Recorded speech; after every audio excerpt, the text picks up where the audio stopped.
Au sein du corps humain se trouve une machine complexe, une centrale électrique, une usine chimique et un broyeur d'ordures qui ne font qu'un.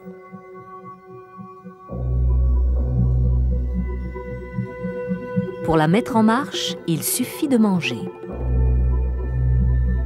Au cours d'une vie, nous consommons 30 tonnes de nourriture.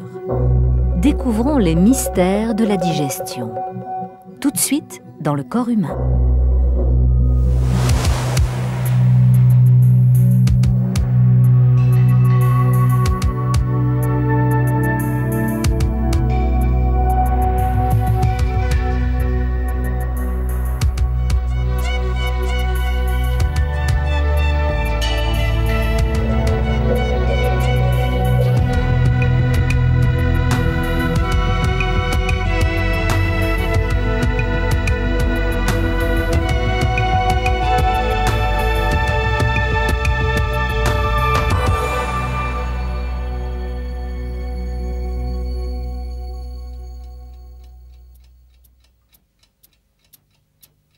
Dormir, peut-être même digérer.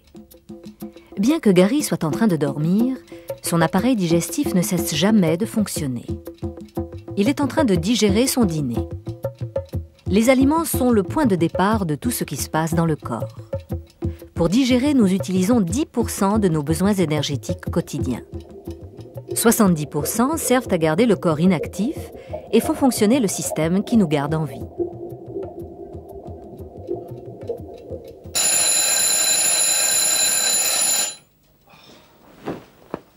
Seulement 20% de nos réserves énergétiques nous permettent d'assumer toutes nos activités quotidiennes. Les aliments sont le carburant que nous brûlons quand nous faisons un effort physique. Ils nous fournissent des éléments nutritifs qui nous permettent de rester en bonne santé. Les aliments fournissent également les baumes essentiels de notre trousse de secours qui soignent les blessures et nous permettent de repartir de plus belle. Gary va prendre son petit déjeuner, le premier repas qu'il prendra depuis le dîner de la veille. Du début à la fin de sa digestion, les aliments resteront 24 heures dans son corps. La matière première revêt des formes, des tailles et des saveurs différentes. Au cours de notre vie, une personne mange en moyenne 8000 œufs, 500 kg de fromage, 6000 pains, 4000 litres de lait, 24 porcs et une tonne de fruits.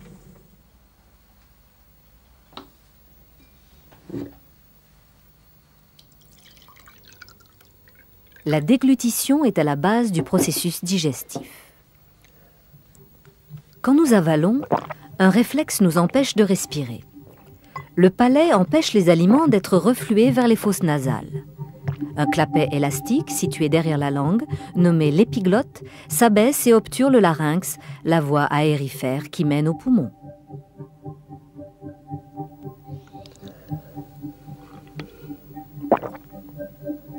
Cette gorgée coule le long de l'œsophage, un conduit musculaire avec une fibre ressemblant à la peau.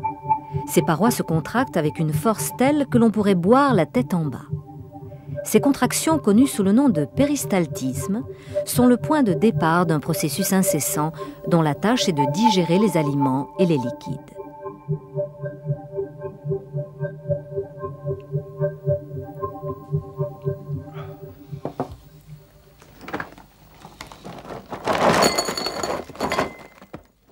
Penser à de la nourriture peut vous faire venir l'eau à la bouche. 3 paires de glandes salivaires sécrètent 1 litre de salive par jour. Elle jaillit de petites fontaines situées sous la langue pour lubrifier les aliments et faciliter la déglutition. Elle permet aussi à la bouche et à la langue d'être humidifiées en permanence. On commence vraiment à saliver quand les aliments sont dans la bouche ou simplement quand on pense à quelque chose de savoureux.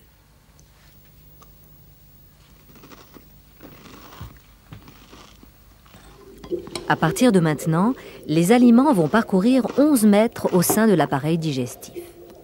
Ils vont subir des attaques physiques et chimiques car le corps décompose automatiquement les constituants complexes des aliments pour les transformer en substances nutritives dont il peut se servir.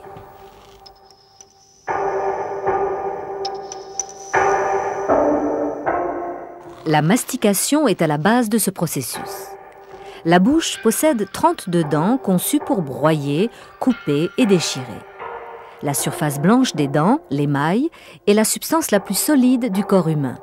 Elle est aussi dure que le verre. Pourtant, c'est un tissu capable de se réparer si sa surface est légèrement abîmée. Pendant que les dents broient les aliments, la salive repart à l'assaut. Elle contient 2 enzymes, des corps chimiques, qui permettent de décomposer la structure chimique des aliments. L'une de ces enzymes transforme les molécules d'amidon en sucre.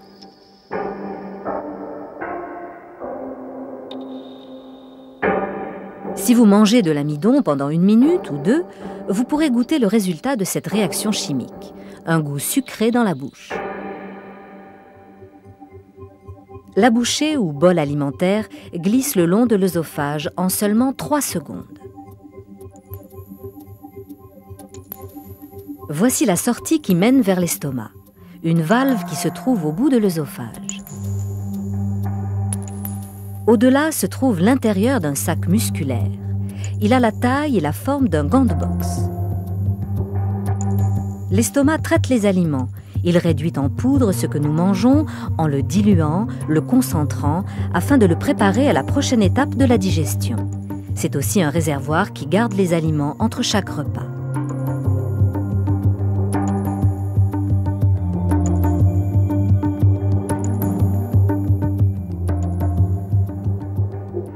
Cette caverne est l'estomac quand il est complètement rempli. Sa capacité maximale est de 1,5 litre. Des acides puissants attaquent et décomposent les aliments, mais il est mystérieusement immunisé contre ces acides. Le secret se cache dans ses parois en zigzag. Elles sont recouvertes de puits profonds bordés de cellules microscopiques. De façon étrange, certaines cellules sécrètent de l'acide chlorhydrique alors que des cellules voisines sécrètent un mucus gluant qui recouvre les parois de l'estomac et l'empêche de s'autodétruire.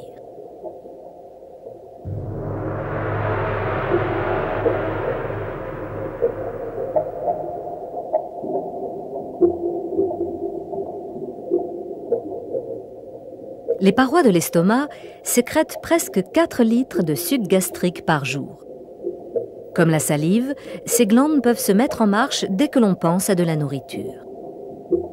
Le suc gastrique corrosif contient aussi une enzyme, la pepsine. Elle décompose des protéines en molécules de base, les acides aminés. Peu de substances nutritives sont absorbées ici, mais les aliments y stagnent de 2 à 6 heures. Les contractions musculaires de l'estomac brassent, compressent et mélangent le bol alimentaire pour en faire une pâte épaisse nommée le chyme. Il facilite l'action des sucs digestifs. Cette machine versatile ne peut pas absorber n'importe quelle nourriture. Nous ne pouvons pas digérer certains aliments, sauf si nous aidons un peu la nature. Notre appareil digestif peut absorber les éléments nutritionnels contenus dans les pommes de terre et le soja uniquement après que nous ayons changé leur structure chimique en les faisant cuire. Le feu est l'allié du cuisinier depuis les temps préhistoriques. La chaleur détend les fibres qui relient les protéines et les hydrates de carbone. Quand on fait cuire la nourriture, on détruit beaucoup de bactéries nocives qui ont élu domicile dans les aliments. Des arômes et des saveurs appétissantes jouent un rôle primordial. Elles stimulent nos glandes qui sécrètent de la salive et du suc gastrique.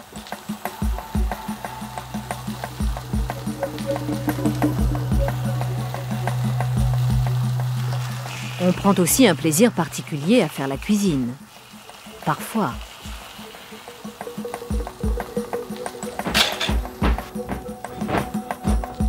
Cette tranche de pain brûle en quelques secondes.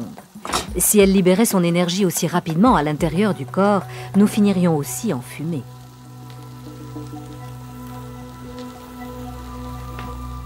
Le corps sait récupérer l'énergie des aliments de façon plus subtile. Mais peu importe comment l'énergie est libérée, le même aliment générera toujours la même quantité d'énergie. Cette expérience révèle la quantité d'énergie contenue dans le sucre blanc. Un demi-gramme d'hydrate de carbone pur exactement. l'énergie se mesure en calories. Dans ce calorimètre, le sucre brûle en un clin d'œil. Il produit 2 calories.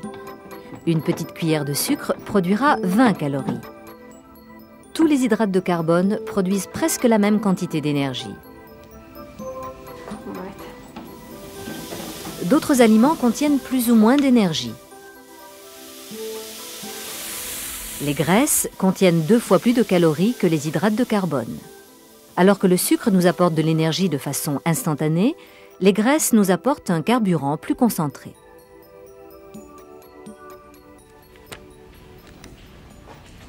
Gary a pris son petit déjeuner il y a presque 3 heures.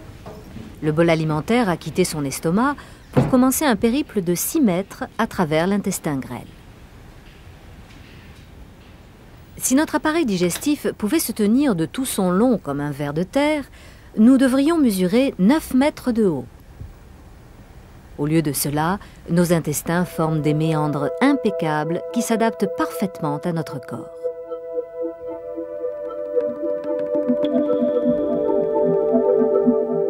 Le péristaltisme continue son rôle de tapis roulant, poussant le chyme vers l'extérieur de l'estomac à travers cette minuscule valve à sens unique. À chaque contraction, moins d'une cuillerée à café de chyme est poussée vers le haut de l'intestin grêle, le duodénum.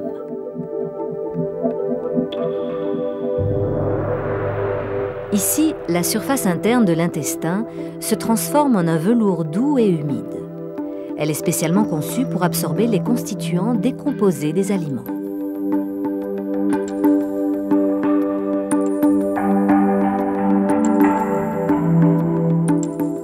Ces minuscules parties saillantes, ressemblant à des doigts, appelées villosités, agrandissent la surface pour absorber des substances nutritives. Elles rendent la surface des parois intestinales 10 fois plus grande que la surface de la peau, assez pour recouvrir la moquette de votre salle à manger. C'est ici que les substances nutritives passent de l'intestin dans le sang. Chaque petite villosité contient un réseau de vaisseaux sanguins qui absorbent le glucose et les acides aminés, les matières de base des hydrates de carbone et des protéines. Les graisses passent par des conduits minuscules dans les villosités qui se connectent à un autre système de plomberie du corps humain, les vaisseaux lymphatiques qui finalement se déversent dans le sang.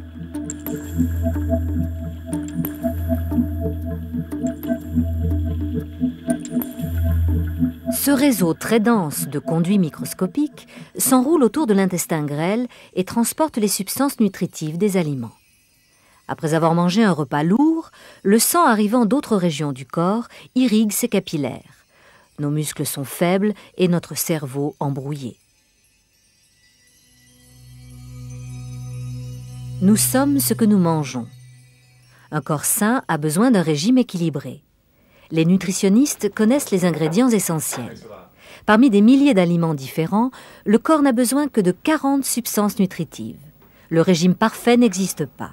Ce qui est bon pour certains empoisonne les autres.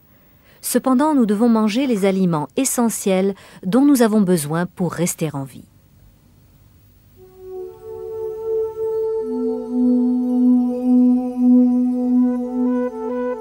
Les fruits sont riches en sucre, en minéraux et en vitamines.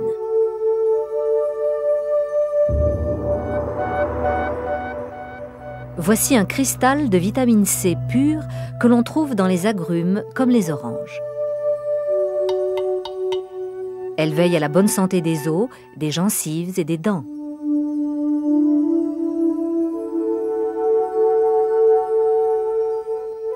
Les légumes sont une excellente source d'hydrates de carbone. Ils apportent aussi des vitamines et des minéraux qui nous assurent de rester en pleine forme. Le poisson nous apporte de la vitamine E. La viande et les produits laitiers contiennent des protéines, des graisses et du calcium pour avoir des ongles, une peau et des cheveux en bonne santé. Les haricots contiennent beaucoup de substances nutritives, mais certains haricots crus sont toxiques avant qu'ils n'aient germé. Les céréales contiennent des tissus indigestes appelés fibres alimentaires. Leur volume permet aux aliments de bouger continuellement dans l'intestin. Au contraire, nous avons besoin de certaines vitamines en très petite quantité, juste une cuillerée à café au cours de notre vie. Pour digérer toutes ces substances différentes, 3 organes, regroupés autour de l'estomac, sécrètent un cocktail de sucs digestifs. Le foie, la vésicule biliaire et le pancréas déchargent leurs substances chimiques dans un unique conduit qui longe l'intérieur du duodénum avant de se vider à travers une valve minuscule, le sphincter de Oddi.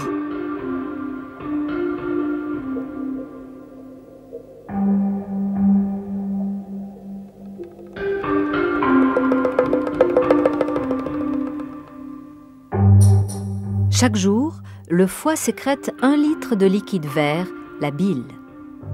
Quand le chyme pénètre dans l'intestin, la bile décompose les graisses et certaines vitamines pour qu'elles puissent être absorbées.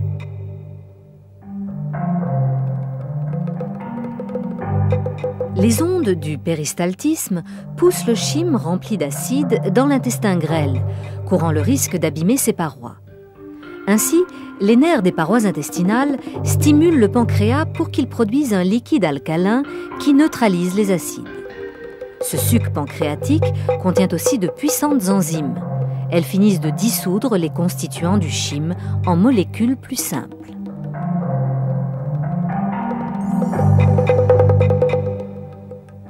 C'est ici que le corps commence à rassembler ses matières de base. Le foie, le plus gros organe du corps humain, assume plus de 500 fonctions différentes. Cette usine chimique, qui fonctionne tout le temps, constituée de 75 000 groupes de cellules identiques, filtre les substances nutritives venant de l'intestin grêle, acheminées par les vaisseaux sanguins. Ici, elles redeviennent des molécules graisseuses et protéiniques très complexes dont le corps a besoin. Le foie emmagasine aussi le sucre et fournit de l'énergie à la demande. Les réserves d'énergie du corps sont contrôlées par le foie. Nous avons déjà vu combien il est facile de mesurer l'énergie que les aliments comme le sucre peuvent rapidement fournir. Cette expérience en laboratoire montre comment le corps humain libère de l'énergie plus lentement. L'ordinateur ne détecte pas l'énergie directement. Il analyse l'air que Sarah respire. Quand son corps brûle du sucre, il utilise de l'oxygène. En mesurant la différence entre les quantités d'oxygène inspirées et expirées, l'ordinateur calcule la quantité d'énergie produite par Sarah. Les lignes plates de ce graphisme montrent que le corps de Sarah est inactif. Elle se repose. Okay, Sarah, let's start doing the exercises now.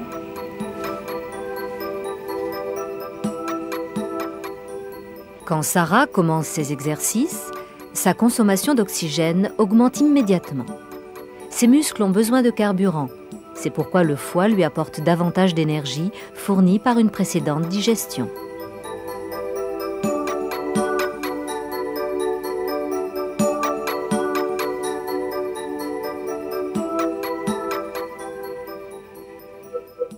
Six heures après le petit déjeuner, les aliments dénués de substances nutritives entament l'étape finale de leur parcours d'1,5 mètre à travers le gros intestin.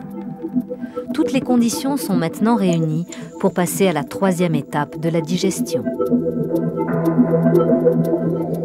Un nombre incroyable de bactéries se trouve dans le gros intestin et se nourrit des déchets des aliments digérés. Ces bactéries sont inoffensives dans l'appareil digestif. En fait, elles nous sont d'une grande aide en produisant des vitamines en petite quantité. Les bactéries, et non les résidus du bol alimentaire, représentent la grande partie des matières fécales.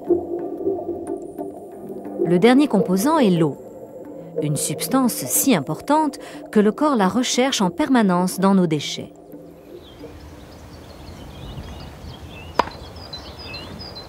L'eau représente 60% du corps humain, soit 38 litres en tout.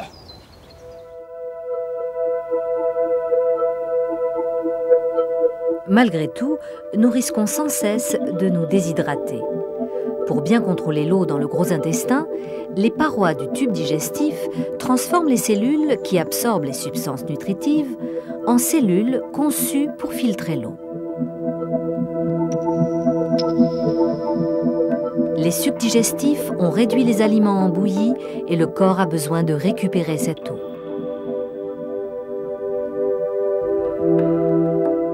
Le gros intestin filtre les 2/3 de l'eau contenue dans le chyme grâce à une passoire de cellules microscopiques.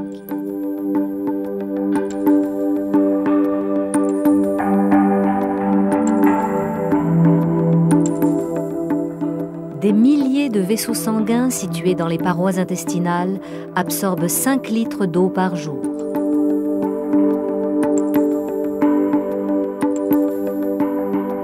Un réseau labyrinthique de capillaires sort l'eau et les substances nutritives de l'intestin et les ramène dans le sang.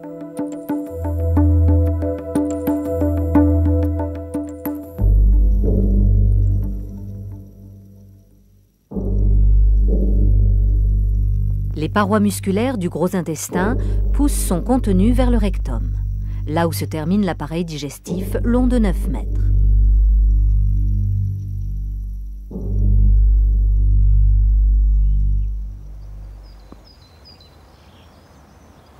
L'eau évacuée du gros intestin se retrouvera peut-être dans la peau. Les glandes sudoripares sécrètent de l'eau pour refroidir le corps quand nous faisons de l'exercice ou quand il fait chaud. Nous pouvons facilement perdre 1 litre d'eau sans même nous en rendre compte. Quand nous respirons, nous perdons encore 1 demi-litre d'eau.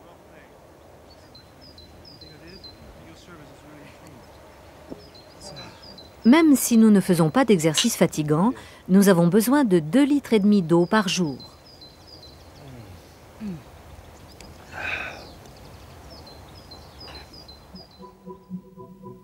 Les reins sont les organes qui équilibrent l'eau de notre corps. Ils filtrent le sang, le nettoyant de tous ses déchets, à travers des conduits très longs que nous apercevons ici en rouge.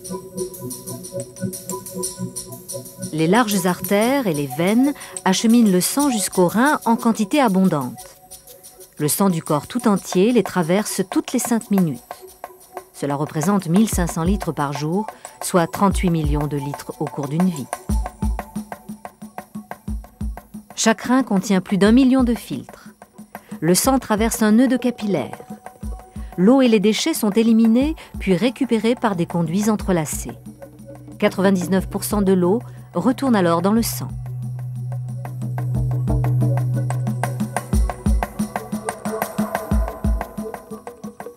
Le liquide restant, l'urine, s'écoule dans un conduit, puis descend dans de longs canaux, les uretères. Seulement quelques litres d'urine traversent ces conduits chaque jour. La quantité dépend de ce que nous buvons et de notre transpiration. L'urine est produite en petite quantité lors du sommeil, mais de façon plus intense si on est actif. L'urine suit un parcours de 30 cm et demi qui s'achève dans la vessie. Elle sort par l'extrémité des uretères.